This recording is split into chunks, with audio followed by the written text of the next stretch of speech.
Hey guys, it's Sam again. I've finished reading Thomas's journal. I can't believe I trusted him. Thomas knew everything. He knew what the town was all along. He knew Irene would come after me, and he didn't tell me anything. I feel like such an idiot. Every single national park has one of these towns. He had been the head of a team of people called the Watchers, a branch of a company called ARC, Anomaly Research Corporation, assigned to monitor Hungry Horse, to make sure that the people who go missing in national parks are found before the town can get them. Jesus Christ. Why didn't I figure this out sooner? Why did I trust him? Stupid Sam. I read some more of his journal. It explained that the towns might be sentient and can choose who can see and interact with them, and how national parks are only founded when one of those towns blinks into existence. Yellowstone is the first and has the largest town. But the towns aren't the main threat. It's what the people who get taken turn into. When they get taken, their minds are changed and become something else, something sinister. I flip to another page and it explains that the town doesn't take everyone. Some people are harder for the town to influence, and they can resist its power. These people are called Watchers. Watchers can still be taken, but it's rare. I think Hungry Horse just took the last Watcher in Yellowstone. There's a phone number and a note written inside the front cover of the journal. It says to call the number if Thomas is missing or if he seems off, and to tell the person who picks up on the other end that Thomas has been compromised. This is fucking insane, I thought to myself. I set the journal aside and looked out the window. The sun was setting and it cast a beautiful orange glow over the mountains. I could hear the river flowing nearby. I heard a noise outside and turned around. A large shadow moved quickly across the trees near the cabin. I watched as it approached the edge of the woods. It was Thomas. He didn't look injured at all, despite the fight with Irene. I ran to the door and locked it as he stepped onto the porch. I looked out the window at Thomas. "Why aren't you injured?" I asked through the window. "They can't hurt me anymore." "Who are they?" He gave no answer. "Are you talking about the town?" "Yeah." He whispered. "What happened to your team?" "He's dead. He's gone." "Is that why you never told me about the town?" "I didn't want to scare you." "How'd you know Irene would come after me?" "The town let me know." "The town? What?" "You know what I mean." "The town tells you stuff because you're a watcher?" "Yes." He whispered. "What the fuck?" "It's not important." "Your journal didn't say the town was intelligent." "It's alive. It thinks and it feels. It's a living entity. Its mind is vast and powerful." "It talks to you?" "Sometimes." "What does it say?" "Everything. Everything." I was dumbstruck. That's impossible. "It's true. Now please let me inside." He loudly begged. I noticed something was off in his voice. "Why do you sound different?" "Because you're making me nervous."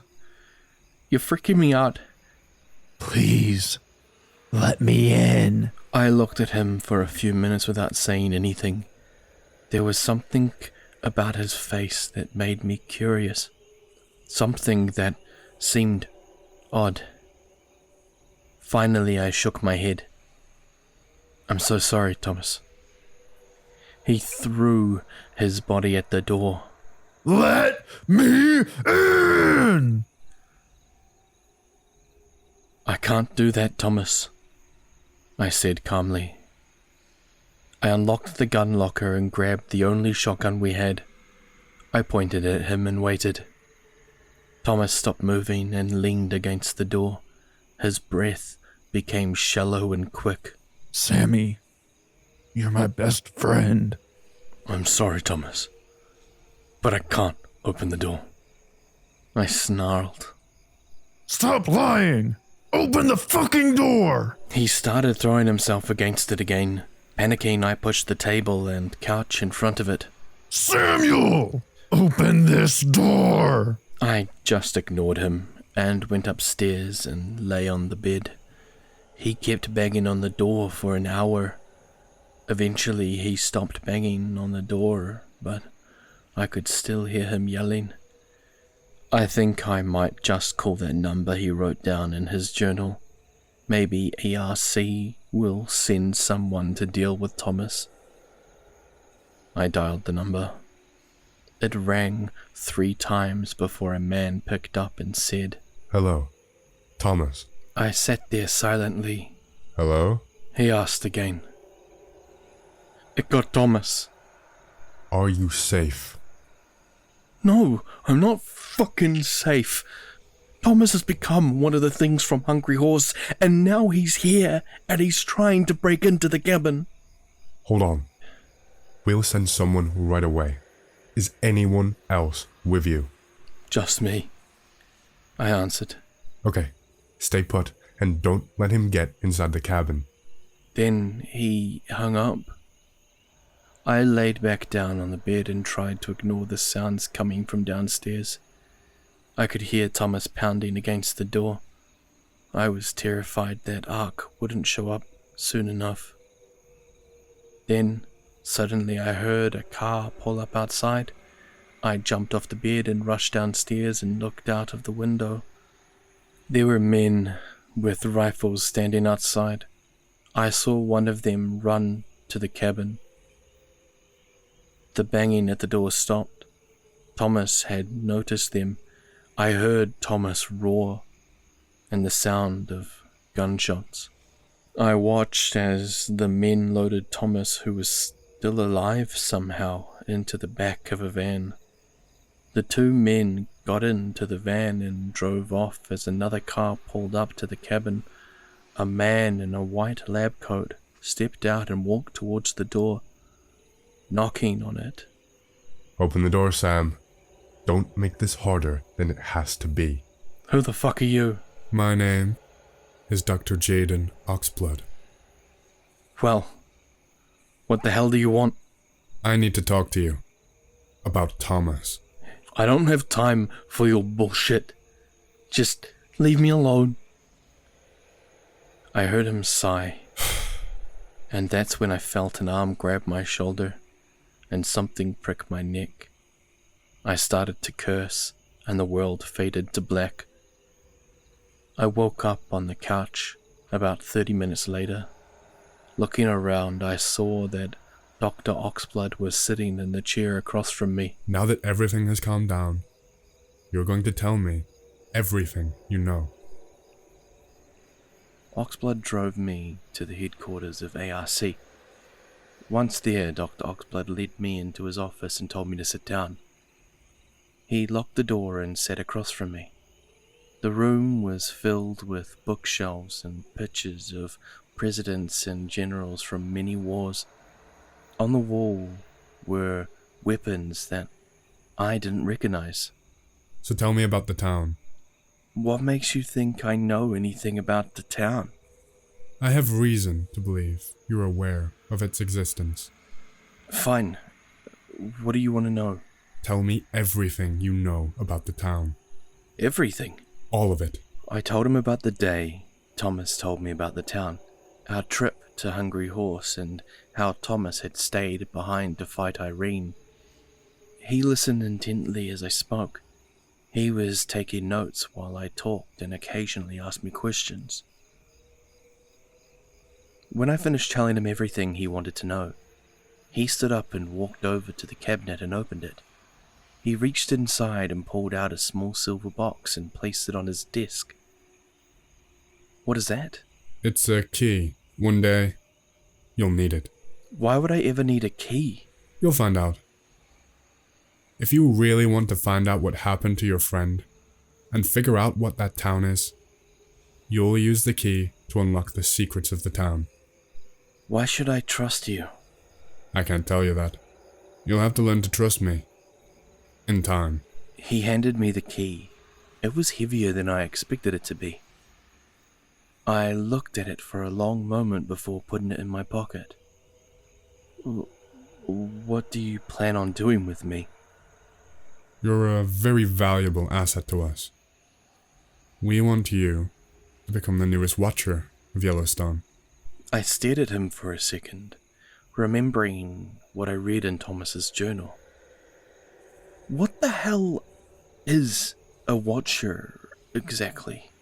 It's a title given to humans who have been chosen by ARC to help protect the world from the supernatural. Doesn't ARC already have Watchers? Yes. They have many Watchers. But none of them have ever entered one of the towns without changing. Like you. You are the first human to enter one of the towns and return without becoming a monster. I sat there and thought about it. So, if I agree to become a Watcher, what are the risks? There are no guarantees. The risk of your life, your sanity, and possibly losing your humanity are all high. So, what happens if I decline? Then we'll kill you. Why do you think I'll accept? He smiled and said, Because you want to save your best friend Thomas, and you want answers. Are you saying you can give me those answers? Not yet. But once you become a Watcher, I will be able to teach you everything you need to know. How long until I can become a Watcher? A smile again appeared on his face, and he said, You've been a Watcher ever since you read that journal. I stared at him for a minute before shaking my head. You can't be serious. I am completely serious. Alright. So, what exactly do you expect me to do? I don't know any more about the town than you do.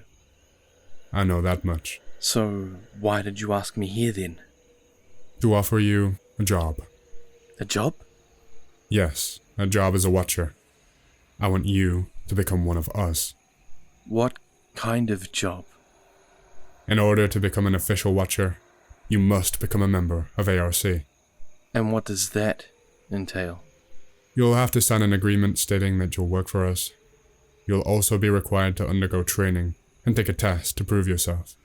And what do I get in return for signing this agreement? A bigger paycheck than you've ever seen. Seriously? The pay is good, but the real benefit is the knowledge that you're helping to keep the world safe from monsters, demons, and other threats to humanity.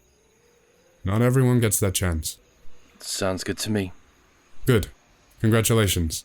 He unlocked the door with the key, and we left the room together. On the way out, a man dressed in a park ranger uniform approached me. This is your new partner. Welcome to ARC.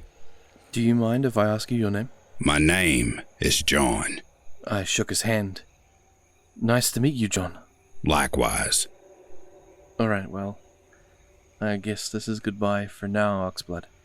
I'm sure I'll see you soon. You better hope you do. He joked. After leaving the building, John and I got into his car and drove off. So, where are we going? Back to your cabin. We arrived at my cabin. The sun was setting and the sky was getting dark. We got out of the car and headed towards the cabin. Once inside, I sat on the couch and looked at John. So, what's going to happen now? Well, that depends on you. What do you mean? John took out a bottle of whiskey and poured himself a drink. I watched as he drank most of it before answering. I intend to train you to become a watcher. Until then, you'll be living with me. Living with you? For the next couple months. I'll help you get used to being a watcher, so that when it comes time to choose your own partner, you'll be able to keep them safe. You'll also start to learn things about ARC that even some of our agents don't know. What kind of things? I can't really explain it to you. It will only make sense once you're trained. I nodded. Fine. Drink up. We need to get you settled in. I laughed and poured myself some whiskey. John says training begins in an hour. I'm going to take a nap before he trains me. I was woken up from my nap by the sound of shattering glass and John yelling for me to get my ass downstairs. I ran downstairs and into the kitchen. What happened? It wasn't John who answered my question. Hello, Samuel. It seems I've got the upper hand this time. Irene said, holding John by the shoulders. She looked much younger than when I last saw her. She was wearing a black dress, white gloves, and her hair was done up. She was beautiful and terrifying at the same time. What did you do to Thomas? Thomas was a fool, Samuel. He chose to stay behind to protect you. He made his choice, and my town changed him. I would have killed you both if you hadn't escaped, but now you're mine again, and I'm going to enjoy every minute of it. What are you talking about? What do you mean, your town? Irene smirked, her eyes sparkled with hatred. My town is a demon. The town is a creature created by the demon king Azazel. He built our town to serve as his prison. He put all the monsters in it so that one day they could be released upon your world. I was speechless. My mind was reeling from the news of the town. Who are you? I finally managed to say. I'm the gatekeeper of the demon kingdom. I'm here to destroy the world and end life as we know it. Let me go! She slammed him against the wall and held him there with ease. You're not going anywhere unless I decide otherwise, She said, smiling. Release him! She looked at me and laughed. You don't seem to understand, Samuel. I control this place. Nobody's going to help you. She let go of John and walked towards me. You don't scare me, and I know you can't hurt me. That's when I remembered the silver key Dr. Oxblood had given me. Where did you get that? She snarled. Wouldn't you like to know? I quipped back at her. I suddenly felt something strange. It was like my body was being pulled away from my soul. I struggled to hold on to it. What are you doing? I tried to resist, but it was too late. My soul was gone. Give me the key! Irene screamed, running towards me. Suddenly, I was back in my body again. I was kneeling on the floor in front of Irene, holding my head with one hand and clutching my chest with the other. I could see everything in slow motion. I watched as Irene charged towards me, her face twisted with rage. I stood up and grabbed her by the neck, squeezing tightly. Let go of me! I squeezed harder. I felt her throat bulge and blood begin to leak out of her mouth. I threw her through the window she had broken in through. I watched as she got up and glared at me before turning and heading back towards Hungry Horse. I turned around, looking over at John, who was standing in the doorway, a deep gash running down the left side of his face. He smiled at me. You might not need as much training as I thought you would. That was very impressive. I felt a surge of pride. I'll be right back. Be careful, Samuel. Don't get yourself killed. I smiled. I wouldn't dream of it. What's happening to me, guys?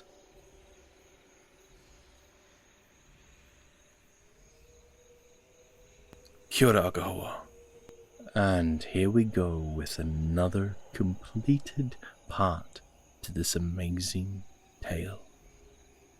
As before, this is part 2 of the I'm a Park Ranger and I Found a Town That Doesn't Exist, written by ParkRangerBaer.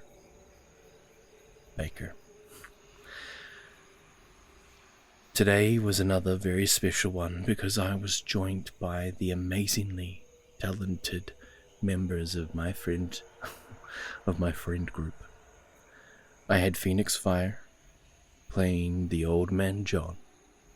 I had Tetsuya as Dr. Oxblood, and again we were blessed by the talented Interscale Wifey who played Irene.